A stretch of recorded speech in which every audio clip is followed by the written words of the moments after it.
around. There's Mr. VDS himself taking photographs. Arch enthusiast, Mark van der Straten. Checks the quality of his work. So, at the moment, he has got some very good images to take here. His car leading the way, and the BMW, there it is. Marcus Palteler at the wheel, in traffic. Ahead is Jordan Tresson's Nissan. And at the end of a quite remarkable first hour of the race, there has been all action. BMW leading, but being caught. Now, in the first sector of this lap, the gap had widened because of the delay that Nico Verdonk had in traffic, but in the second section, the gap has come down just a little bit. So, overall, I still think the Ferrari is going to be able to make some strides within this second stint. And then you put, assuming the battle carries on between those two cars, Maxime Martin up against Jean-Carl Vernet for the last stint. That's going to be intriguing as well. That's why there's so much to enjoy out of these 3-hour races. It's a great concept, new for this year, based on how successful last year's Spa 24 Hours was, bringing, as it then was, GT2, GT3 and GT4 cars together. But GT3 and 4 together for this year's Blancpain Endurance Series works very, very well indeed. And the fact that SRO has introduced these different classes for the Pro-Ams and the Gentleman Racers and for the older Cup class cars is another strength of the series as well. Every race has been fascinating. This, I think, has not just been fascinating, it's given us some of the best wheel-to-wheel racing of the championship so far, and new cars coming in all the time. You saw the Nissan there, which is staying on the lead lap for the moment. David Brabham in 11th place. Last time, in fact, did that car's best lap of the race, so Brabham's getting faster all the time. The Nissan powering past the GT4 spec Lotuses there, and having just held up Nico Verdonk, 22 Leonard Comol's Ferrari has come down the pit road now. Baz Linders leading the way. There's more bodywork lying in the road. That's going to become an issue, isn't it, when the light fades? It's the other sting in the tail for this race. Now, there is Matt Griffin, number 50. That car, I think, was 17th when Jack Gerber pitted. Matt is already up to 13th.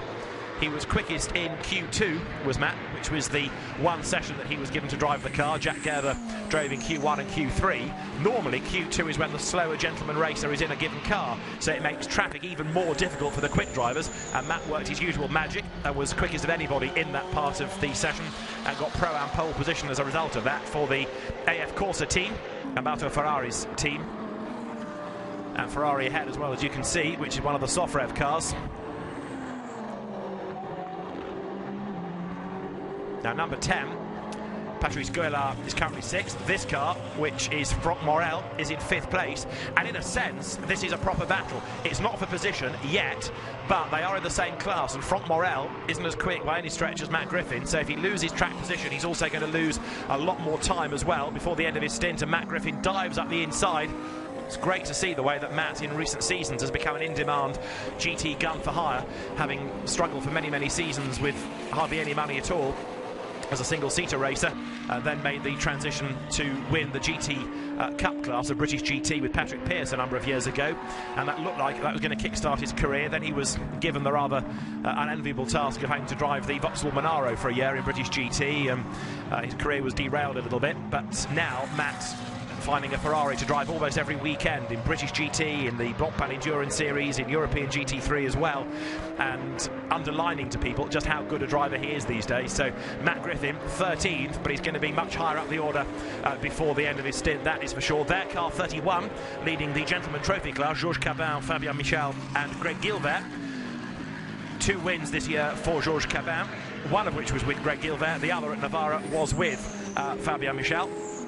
It's Fabien Michal at the wheel of that car now, having taken over, in fact, from Georges Cabin last time when that car pitted. Runs out wide, and that's more track position gained by Matt Griffin, who ducks up the inside. The car that Matt's chasing, incidentally, is the number 6 Duarte Felix da Costa Lamborghini. The gap between them is 5.9 seconds, and last time Matt Griffin's lap was 4.4 seconds quicker than the car he's chasing, so it won't be long before Matt Griffin is 12, that's for sure. Fabien Michal then in 31, 19th overall.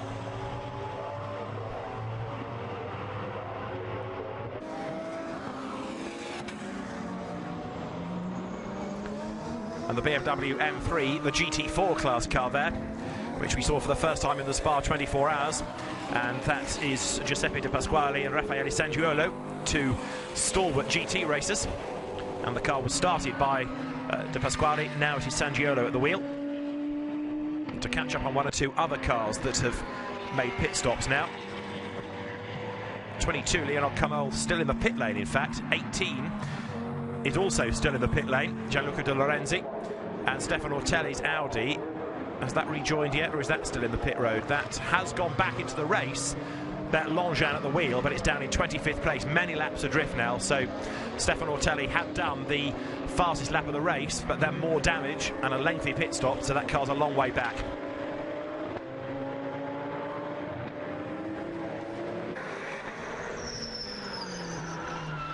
Big lock up there, and off the road completely in a spin goes 61 Lotus.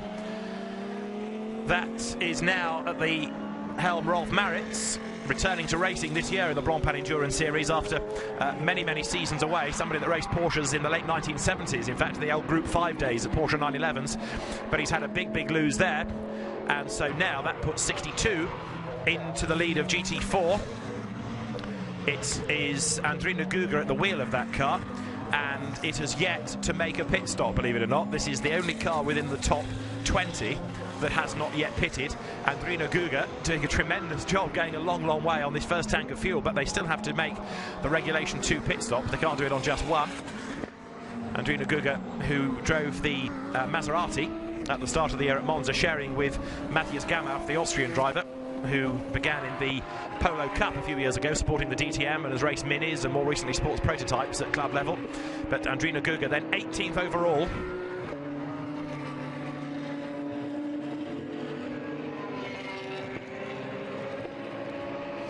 So the car there, 31, which is Fabien Marchal in 19th place. That car is now 3 laps down on the race leader. Of course, pit stops tend to open up these gaps yet more. Number 3, Pierre-Bryce Maynard, 9th in the Hexis AMR Aston. The race order then is number 40, Marcus Paltler, BMW, leading from number 1, Nico Verdonk. The gap is coming down and down all the time. It was round about 11 seconds when the stint began for the 2 drivers. It's now 8 seconds. In 3rd place is number 29, Martin Matschke, staying in touch, which is encouraging. 4th is 33, Greg Franchi's Audi. 5th is number 20, Franck Morel in the Sofrev Ferrari, being caught by his teammate number 10, Patrice Guillard, who is 6th. 7th is number 2 now with Paul van Splunteren at the wheel. In 8th place is Raffaele Giammaria's Porsche. That's not really coming back into the equation, is it? The number 9 Crumple Porsche. 9th is this car, number 3 Pierre-Bryce Maynard, and 10th now is number 4, which is Gilles Vannelet in the number 4 Hexis Aston Martin. Pierre-Bryce Maynard then lapping not quite as quickly as Raffaele Giammaria ahead of him, and he's trying to make up 2.8 seconds, but he's struggling to do that, and the gap between the leaders is down again. It is now down to 6.9 seconds. So Marcus Paltler doing laps in the 1:43s. We had Baz Linders doing laps in the high 41s, so the car is not as quick in the hands of the Finn at the moment. And Nico Verdonk is getting closer and closer all the time. There's the leading BMW, and let's just see whether we can see. Yes, there in the background, there's the chasing Ferrari. He's getting closer and closer all the time. Another 2/10 pullback in this first sector alone.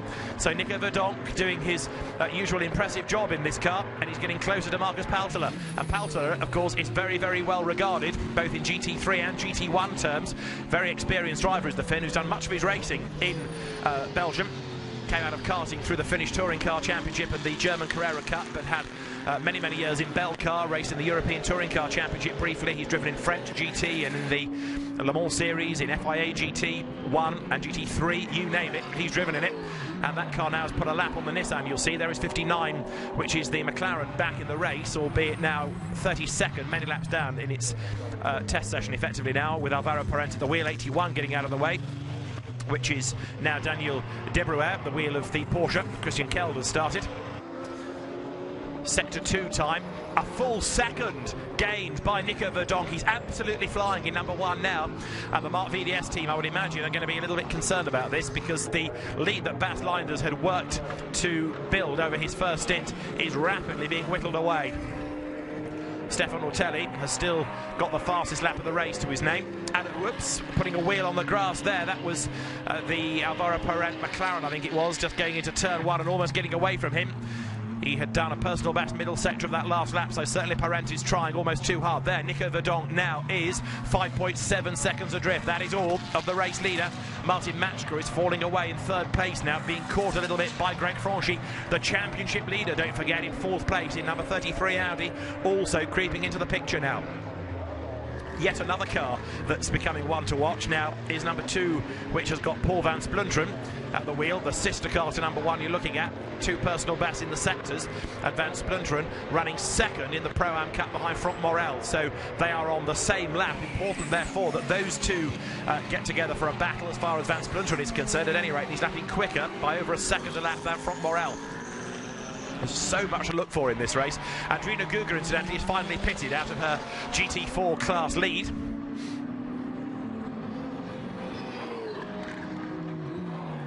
So number 40, Marcus Paltler leading Nico Verdonk. Then we have 29, Martin Matchker in third place, and Maxime Martin has yet to drive number 40. Before he does, let's hear from him with Haley.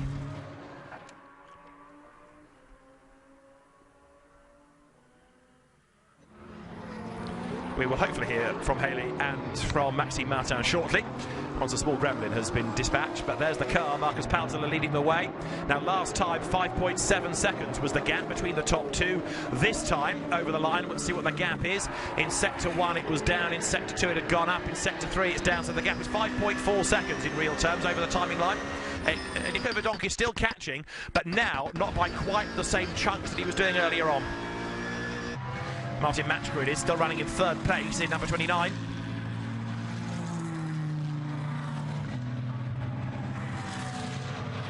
And of course now also Nico Verdonk has still got quite a bit of traffic to try to work a way through.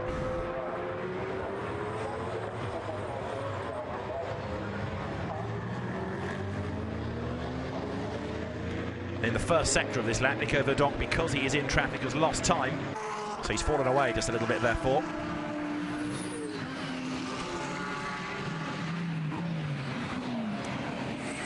There's number 1, Nico Verdonk there, the Belgian driver, trying to bring down a margin of 5.4 seconds, trying to work his way through traffic as well. And David Brabham still in 11th place. His next target is Gilles Vanelay. He's lapping much, much quicker than the Aston Martin. Last time through, Brabs was 3 seconds a lap quicker. He's got to make up 22 seconds to break into the top 10 on the first outing for the Nissan GTR GT3.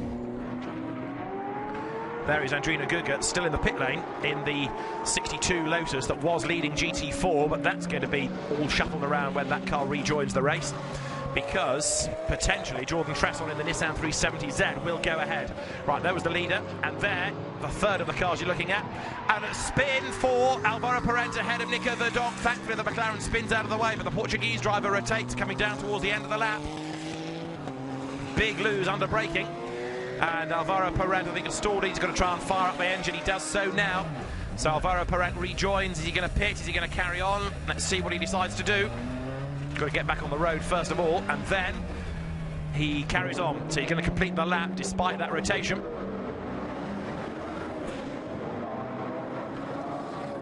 Over the timing line then now goes 59. As I say, it's many laps down anyway after the lengthy pit stop earlier, but poor Alvaro Parente having that spin.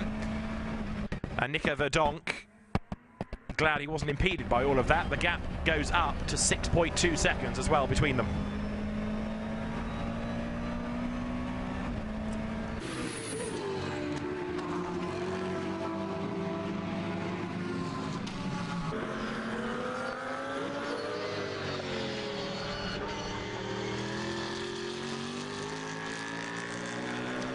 So we've got the cars on lap 51.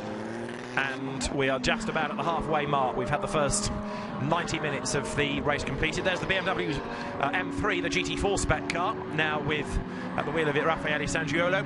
And there, David Brabham battling with Nico Verdonk. Now, doesn't really want to be battling with him because he's been getting out of the way. He is a lap down, effectively, on the leading cars. So, number 1, Nico Verdonk wants to get past the back marker. But David Brabham doing his level best to stay ahead and at the same time close, as he is doing, on Gilles Vanelay.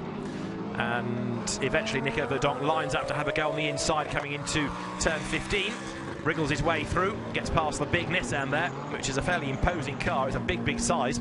Out of the chicane hops the Ferrari. Nico Verdonk then comes through. Last time that gap had gone up to 6.2. He's up to 7.3 seconds now, so falling away, possibly because of traffic, is Nico Verdonk, but also now the lap times of Marcus Paltela starting to look a little bit more competitive. Not on a Bas Leinder's pace, it must be said, but it is the first time that Paltela has driven this car, so first time he's raced it, so he's perhaps to be forgiven for not being quite as quick as Bas Leinder's.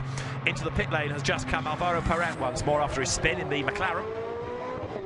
Meantime, the Sector 1 time this lap through a gain of 6/10, would you believe, Verdonk against Paltela. So traffic getting in the way of Marcus Paltela a little bit, and it has a negative effect for him. Perret once more comes in, more fuel put into the McLaren. The car of Klaus Hummel, which had its problems earlier on as well, still circulating. Now there is 63, which now becomes the leading GT4 class car. Jordan Tresson at the wheel of the Nissan leads the category from the number 62 Lotus, now with Matthias Gamauf at the wheel, and third in the class becomes number 70 with Leo Mansell at the wheel. So shuffling all round in the GT4 category. Over the line goes the Audi there, you can see. The GT3 Audi R8 then in the hands now of Bert Longchamp, looking as good as new. They put that new front bodywork section on the car. The problem is, though, that it's many laps adrift now. 32 has just completed 47 laps of the race. The leader has completed 52, just over the line.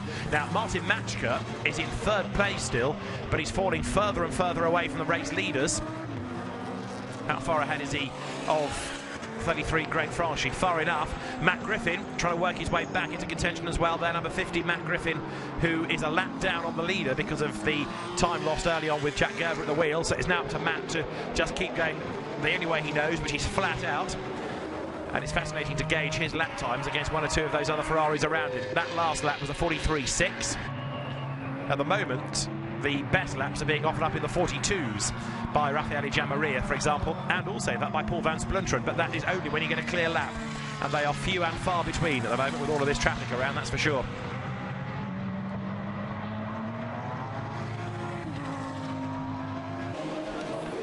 '59 McLaren in its garage does not bode well. Disappointing in the background with his arms folded, you can see Andrew Coccodi, who is responsible for not just driving but also putting the team together, and he and Chris Goodwin, as McLaren's chief development driver, have done a lot of work on the road car MP412C and very much on this race car as well. And Andrew, a bit like Mikael Bartels, further down the pit lane, player manager in a sense. He drives but he also oversees the team. There is the number 20 Ferrari then, now Franck Morel at the wheel. Fifth place, Ludovic Badet's good first stint. Franck Morel and Jean-Luc Beaubelic not as quick as Ludovic Badet, so that car in danger of losing more places before the end of the race.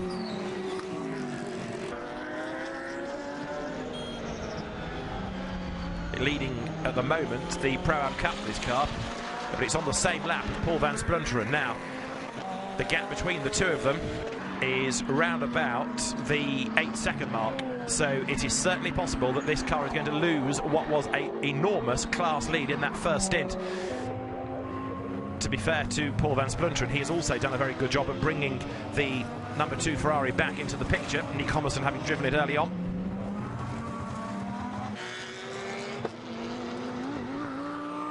BMW versus Porsche versus Lotus here, as the Raffaele Sangiolo driven M3 tries to hang on to its 26th position.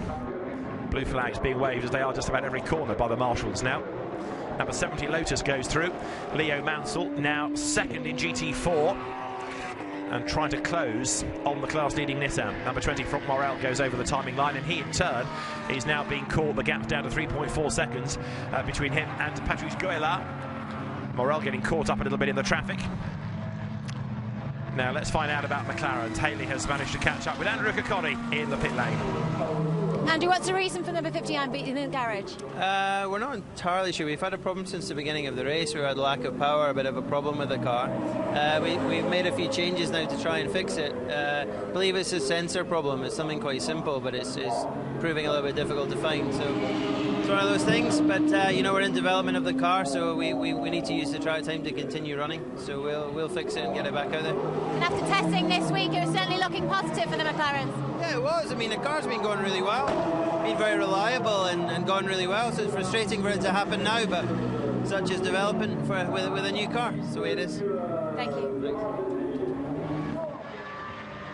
Off the road, Patrice Gouillard, big impact as you can see in the Ferrari. So that was the car that Julien Juste had brought up from the back of the grid, 35th to 4th. And I'm afraid that Patrice Gouillard, who is normally a pretty safe pair of hands, very experienced, very successful French GT racer, has gone off the road, coming out of the Adelaide hairpin, and a lot of damage straight away. He's out of that car. You saw it bounce off the wall. And so Sofrev has lost one of its cars, and Patrice Gouillard walks away, jumps clear of the barrier. Big disappointment then. That, as I was saying earlier on, after the way that Julien Juste was driving it, was a car that could well have been on for a podium finish. Not anymore. It's on for a big repair job instead. And so, out of the car, out of the race, Patrice Gouillard. Big disappointment. That puts now up into 6th overall Paul van Splunteren, which also brings him nearer to his class rival, because he's going to be the next car to catch, Franck Morel. So the race order is Marcus Paltler ahead of Nico Verdonk, and that gap is 6.4 seconds. In 3rd place is Martin Matchker ahead of Greg Franchi. Franck Morel is 5th, now Van Splunteren 6th. Raffaele Giammaria up to 7th. In 8th place, Pierre-Bryce Maynard. 9th and 10th are Gaëtan Vigil Vanelay, and David Brabham breaks into the top 10 then now, as up towards the yellow flag zone goes Paul van Splunteren. The number 2 Ferrari, driven by the Dutch Porsche dealer. And explaining exactly what he did wrong to all and sundry is there Patrice Gouillard. So the Ferrari is out of the race, and with its bodywork and suspension damage, that's the end of the day as far as car 10 is concerned. Leader goes through. Last lap was a 1:43 then for Marcus Paltler, and Nico Verdonk looking closer to the eye. That brings the gap down by over a second. It's now 5.4 between Paltler and Verdonk. Different middle stint though, isn't it? If you go back to the start of the race, when we had 3 cars arguing over the race lead and battles raging on everywhere, this middle stint has still got plenty of things happening, but it's rather more to do with strategy and gaps and different pace of drivers than the wheel-to-wheel racing we had early on. But again, it's all part of the intrigue that goes with these 3-hour races in the Blancpain Endurance Series. 10 different brands represented on the grid for this race, and 2 of them, BMW and Ferrari, now starting to get closer for the race lead, and that battle developing all the time. Having said that, Verdonk losing a little bit of ground in the first sector of this lap. Paltler working his way through traffic.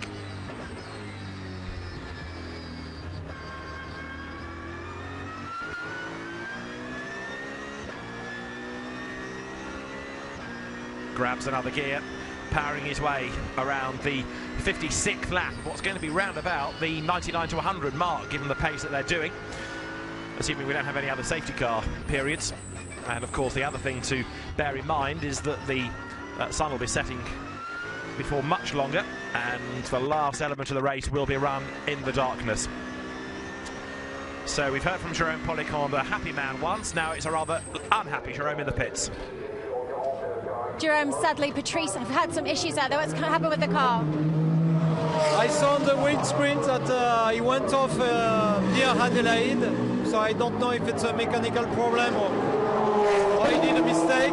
Unfortunately, the car didn't restart, so we'll wait a few minutes, but I think it's over. Thank you. So Jérôme Policon walks away to see if there's any more information coming about that car. And let's have a look. Contact. And that, by the look of it, was the BMW that tripped up Andrew Kirkcaldy at Spa. Different driver, admittedly, but same car. But he's now making a bit of a name for itself by getting in the way of competitive GT3 cars. So they're the Ferrari team talking to the scrutineers. And as out of the race then is number 10. It was Patrice Gouillard trying to work his way through traffic. Raffaele Sangiolo getting in the way, tagging the Ferrari and spitting Gouillard off the road. 63 back into the pit lane. That's the GT4 leading Nissan. Jordan Tresson brought it in. Leaves the pit lane now. So that, I think, was a bit early for that to be a routine stop. So possibly something for Haley to investigate there. Why have the RJN Motorsport team, Bob Neville's team, brought the Nissan in? Or why did the driver feel it necessary to come in? Question. the car back into the race then now, as the leading BMW, a slow last lap. Is that traffic or is that a problem? Because the gap has come down to 3.2 seconds now. So the gap is coming down all the time, and it's come down by another 4/10 in the middle sector of this lap. Well, you can see that certainly Paltela is being held up in traffic, but before long, if it carries on like this, then Nico Verdonck's got a chance of going for the race lead. It's number 4, which is Gilles Vanelay, getting in the way a little bit of the race leader. That's the 9th place car, incidentally, that's about to be lapped. Through they go. The gap is down to 1.9 now, so the gap continues to tumble between the top two. We had it at 11.6 seconds when Marcus Paltela took over the leading BMW, and with the pace of Verdonck, and to be fair, a bit of traffic getting in the way of Paltela, the gap is down to 1.9 seconds. The number 1 Ferrari then in the hands of Nico Verdonck, lapping quicker than at any other time, because that last lap was the car's best of the race, flashing the headlights at Gilles Vanelay to say, come on, get out of the way, I'm on this lead lap as well, don't want to get held up behind the Aston Martin, run by Hexis, that runs in 9th place. Well, let's hear what Baz Linders thinks about all of this. He's in the pit, so too is Haley Coxon. Baz, unfortunately, Marcus seems to be getting catched by the Ferrari. Can you hold it off?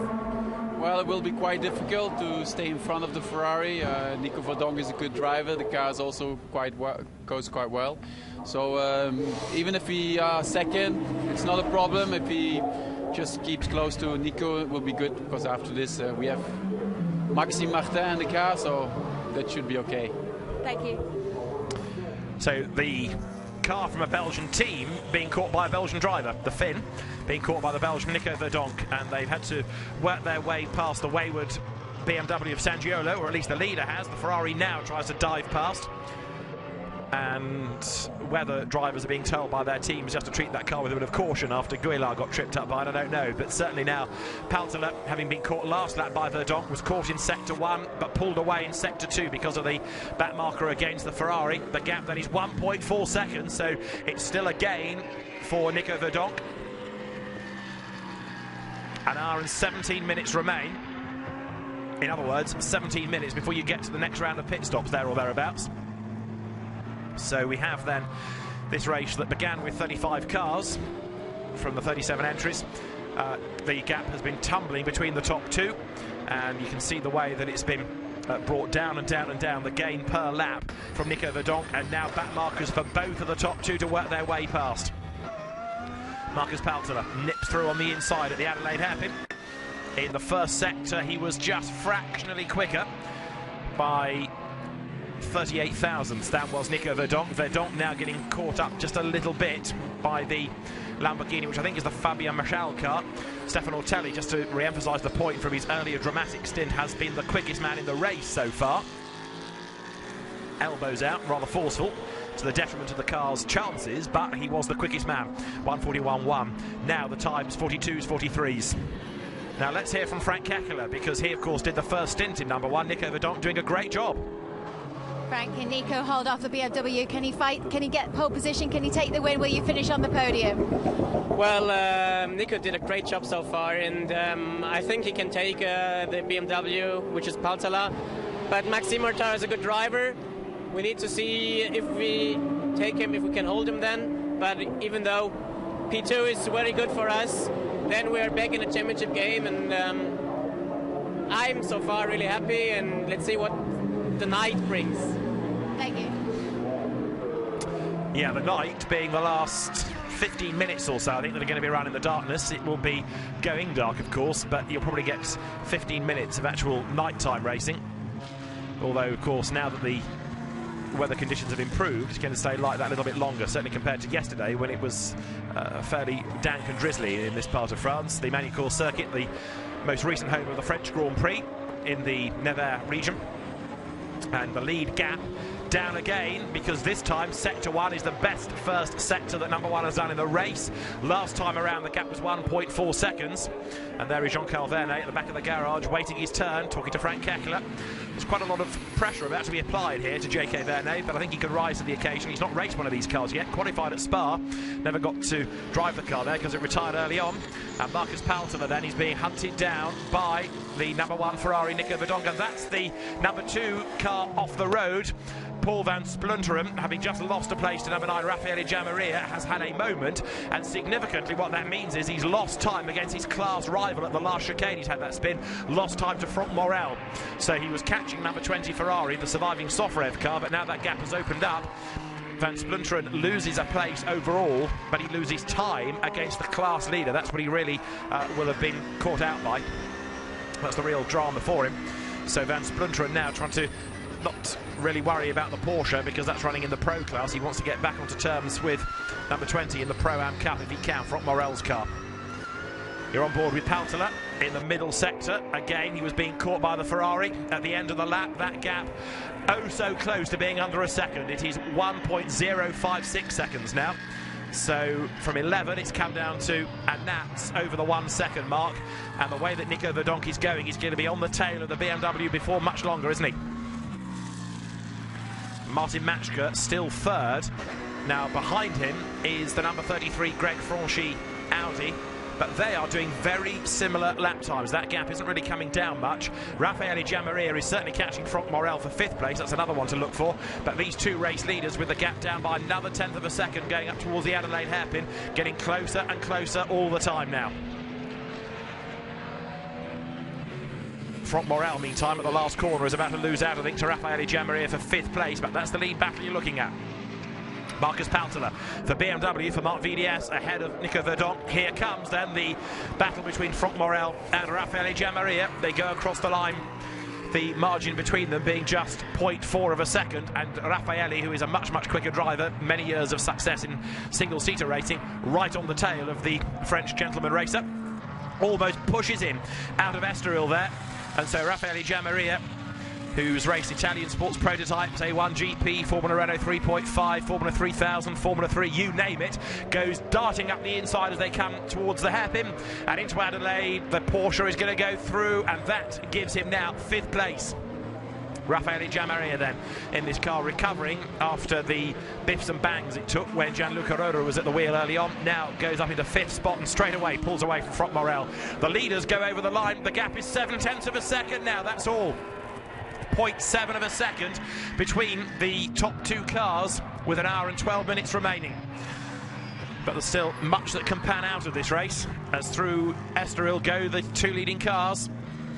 Number 1, Nico Verdonk, chasing down Marcus Paltela, and so far everything is working as he wants it here. He's getting closer, and that car looks to have the advantage over the BMW. But then, as Bas Leinders was suggesting, you put Maxime Martin into the BMW.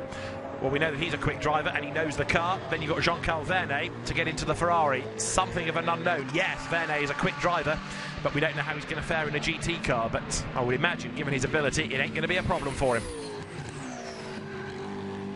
Now, is this lead going to change before the next round of pit stops that is round about 12 minutes away?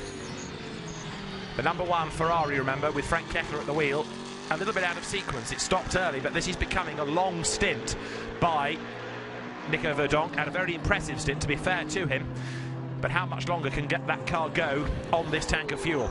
And indeed, how far can it go on its final tank of fuel? Can it avoid a splash and dash near the end? I made the point earlier that you can't really splash and dash. You can do the splashing, but they can't be that rapid a pit stop because of the seatbelt regulation. So there, the way the top 6 looks: BMW, Ferrari, then it's Audi, Porsche and Ferrari to round out the top 6. Duarte Felix da Costa's Lamborghini has just come in. Philip Brodkeren's car, the Porsche number 19, is in as well, having had a class win in the Spa 24 Hours. Over the line go the leaders, and the gap up to 0.8 of a second, in fact, there. Marcus Paltela is trying to respond. He's just done his personal best speed out of the chicane at the end of the lap. So trying now to fend off the Ferrari. And just look at the way coming out of Estoril that the gap suddenly widens, as though Paltela had had a bit of a wake-up call, almost too late, but suddenly he's got the message of that car bearing down on you. needs to be repelled somehow, and the gap widens just a little bit. And in fact, Paltala has just done the best first sector of anybody in the race. Out of nowhere, almost, having been caught for many, many laps, suddenly Paltala pulls out his finger and manages to do the best first sector. That said, Verdonk does a personal best in the first sector, so they're still together. But Marcus Paltala, I suspect over the radio, has been given a real hurry up here. Well, let's hear from the next driver of number 1. J.K. Verne is with Haley. Jean-Carl, how nervous are you getting into the Ferrari? Yeah, in 3 laps normally I will take my round, so we'll see. Nico is doing an unbelievable job. He came back from 11 seconds, so it's just great, and we'll try to be on podium. The most important is for Frank for the championship to be in podium, and we'll see. But for the moment, it's a really exciting race. So I hope it will continue until the end. Thank you. Now, the point he makes about Frank Heckler and the championship is a valid one, because Greg Franchi is the man that leads on 64.5 points. Frank Heckler has 45 points. A few of the drivers ahead of him, like Matthew Sexton and Timo Scheider, only did the Spa 24 hours. But also between him and Franchi, as the leaders come out of the chicane, are Bert Langin, Stefan Ortelli and Philippe Albuquerque, who are going to score badly at best in this race after the car's delays early on. So it's important here to help Heckler get as many points as possible within his class, within the championship. The leaders 6/10 apart over the line that time through. And Nico Verdonk then, another driver doing a great job. We saw what Philippe Salaquarda did earlier. Julien Jousse also was one of the stars of the early part of the race. Well, now it's Verdonk who takes up attention, getting quicker all the while. That last lap, a real curiosity by Paltala, having done the best first sector of anybody in the race. Couldn't match it in sectors 2 and 3, and the gap came down at the end of the lap anyway. So Nico Verdonk is back on the tail of the race-leading BMW. 2 of them making their way now then from the Adelaide hairpin down towards Nürburgring, that chicane. Avoid the barriers in the middle, and we've got 33 now down the pit road. So Greg Franchi, the championship leader, comes in and is going to be therefore replaced in that car by Marcel Fassler. Back to Haley. Max, with your experience in the BMW, you must be feeling confident stepping into the car now. Yeah, we have quite a good experience with 24 Spa. We didn't do a good race, but I hope we can be good here for the end of the race. It's 1 hour, still 1 hour, so it's quite long. We will see. So Maxime Martin there, suited and booted, ready to take over the BMW. Will that lead when it comes into the pit lane? Can Marcus Paltala fend off Nico Verdonk? How much longer will he stay out for? Because certainly he's been caught. Are they going to replace him with Maxime Martin, who knows the car better and could be quicker? Not this time, they're not. The 2 leading cars then are going to be nose to tail. We're almost having a repeat of the early laps of the race with the leading cars tied together. But over the line, the BMW has been a constant within the leading trio all through the race. But number 1, it's only in this middle stint of the race that it has become part of the leading battle. Over the line, the gap was 0.569 of a second. In other words, the gap was down then between those leading cars for yet another lap in succession. The Ferrari getting closer to the BMW. Still looks like the BMW has strengths at certain parts of the lap. Up now towards the Adelaide hairpin for the 65th time. So the BMW that leads, Marcus Paltala at the wheel, being caught by Nico Verdonk in the first sector. The gap had gone up just a little bit, and that seems to be, at least over the last couple of laps, where the BMW is slightly stronger than the Ferrari. Now Verdonk, of course, has been doing a longer stint than has Paltala, so his tyres are now not as good as those on the BMW. And he's also going to be perhaps a little bit weary, as you've just heard J.K. Verne saying, Jean-Carl saying it's been a superb job by his co-driver Nico Verdonk, and that's absolutely right. It's been a long stint, so driver and tyres perhaps not at their freshest anymore. But that is not delaying Verdonk. And now, look, they've got the BMW M3 to negotiate. Sangiolo gets out of the way. Verdonk thinks about the inside going up towards Chateau d'Eau, but he can't find a way past there. So as the leading cars accelerate once more down towards the completion of the lap, we've just had Leo Mansell come into the pit lane to give way to Greg. And Verdonk has a cheeky look towards the inside, coming down towards the Complex du Lycée. Can't find a way past there. It's going to be another 6 minutes or so, really, before the teams want these cars in. But bear in mind that the number 1 Ferrari was the first car to make its first mandatory stop. and that was well before the hour mark, so it's had a long run on this tank of fuel in the middle stint. And as I make the point, Verdonk has done a long stint, and so have those tyres, and maybe that's why now it's becoming just a little bit harder for him to stay on the back of the BMW, because that most recent set of Michelins may well be just starting to lose their edge. Maxime Martin then is ready, and it looks, because they're bringing their equipment to the pit lane, as though it's going to be in this time then. So that means it'll be a slightly shorter stint from Paltner. Remember that Bas Leinders was one of the last drivers in at the end of the first stint that the cars had. And now Marcus Paltner will give the car to Maxime Martin, but it was 40 laps done by Bas Leinders. It is certainly not going to be 40 laps done by Marcus Paltner. A spin there we have had from the 81 Porsche. Daniel Debrouet at the wheel, and the car 14th when it looped.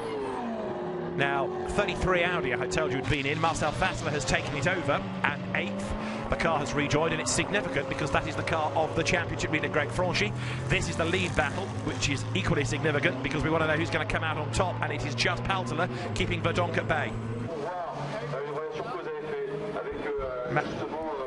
Now there is the Lotus still in the pit lane. This is number 70 of the Mansells and the Mark VDS Racing team, whose car comes in chased by the Vita41 Ferraris, and the top two come down the pit lane. Mark VDS a bit concerned that that car is going to be in their way, might block it. Let's just see. There's the BMW now. The lead could change in the pit lane, never mind on the track. So it's now not just the drivers, it is down to the pit crews to turn the cars around as rapidly as possible and back into the race. And the BMW is, for the moment, still parked behind the Lotus. Down in pit lane, they're getting into the car, is Maxime Martin, son of Jean-Michel Martin, multiple Spa 24-hour winner, multiple Belgian touring car champion, somebody who still races on occasions in historic events, and indeed did this year's Spa 24. Other end of the pit lane, Jean-Carl Vernet gets strapped into the number 1 Vita41 Ferrari. Nico Verdonk, I think, has earned himself a beer after that. That was a tremendous stint to get that car into contention. Lotus there being held at the end of the pit lane. There the new wheels and tyres going on the number 40 BMW, but can that go down the pit lane ahead still of the number 1 Ferrari? It's all down to the speed of the pit crews here, and only now do the tyres go onto the Ferrari. So it looks as though the BMW team, Mark VDS Racing, are ahead in terms of where they are in completing the pit stop, but then that car's going to drive down the pit lane. That's almost at the top end of the pit lane, whereas the Ferrari's at the bottom. And I reckon the BMW is going to keep its lead here because the Ferrari is still up on its jack. So Jean-Carl Vernet is going to have to do some hard work here. Lotus look being pushed backwards up the pit lane now with a problem. We'll worry about that in a moment because we've got the leading BMW back on track, and considering they came in nose to tail, this has been a longer pit stop by the Ferrari team. But one would suggest they've had to put a lot more fuel into that car. So there is number 40 leading the way, and from being nose to tail when they came into the pit lane, now Jean-Carl Vernet has got quite a bit of work to do to bring that gap down all over again. So a short first stint, a long middle stint, whereas a shorter middle stint in the BMW. I reckon that some of that time has been lost by Vita41 because they had to put a lot more fuel in the car. There's number 9 Porsche then in the pit lane, Raffaele Gianmaria 4th when he brought the car in.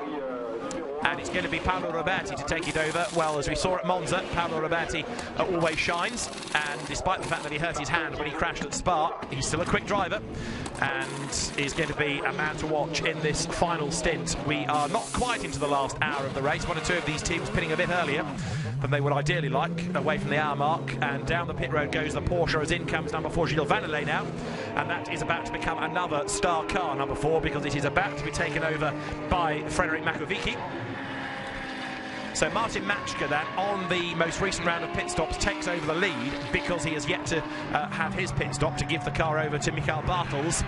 Don't discount this from being a winning car either. Maybe it's a bit too far back on number 40 now. We need to see what lap times Martin does relative to Vernet and also to Bartels. You have quite a battle on your hands there with the Ferrari, but you brought it home in first. Is Max going to be able to deliver it and turn it into a podium finish? It wasn't that tight. He just caught me at the end of my stint. I was struggling a little bit. First time driving this car on used tires, so it was like a learning period. But I think we won quite a lot on the pit lane, so thanks for the guys. They did a great job, and Maxim is now ahead, and I think he can keep it. Thank you.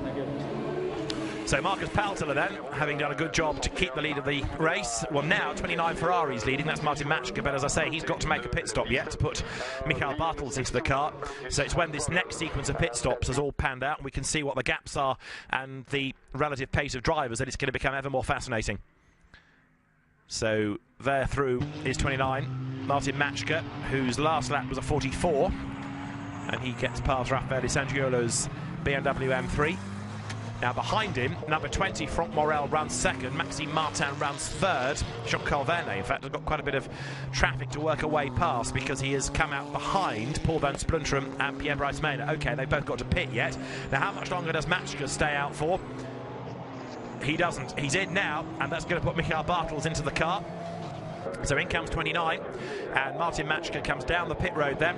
So as he does so, now the question is, can Bartels get out ahead of Jean-Carl Vernet and retake second position? Of course, this was the leading car early on when Philippe Salaquada did his sterling job, but now it's the old pro, the old maestro himself, Michael Bartels, to get into that car.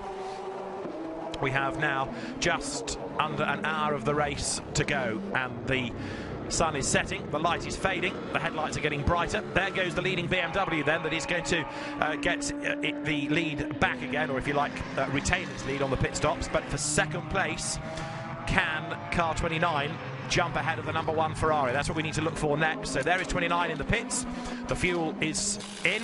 That means they can now put the new tyres on. Michael Bartels, of course, already strapped in, ready to go. And it still feels odd, doesn't it, talking about Bartels in a car that's not green and black. It's the red and black colours that were carried on this car in the Spa 24 Hours.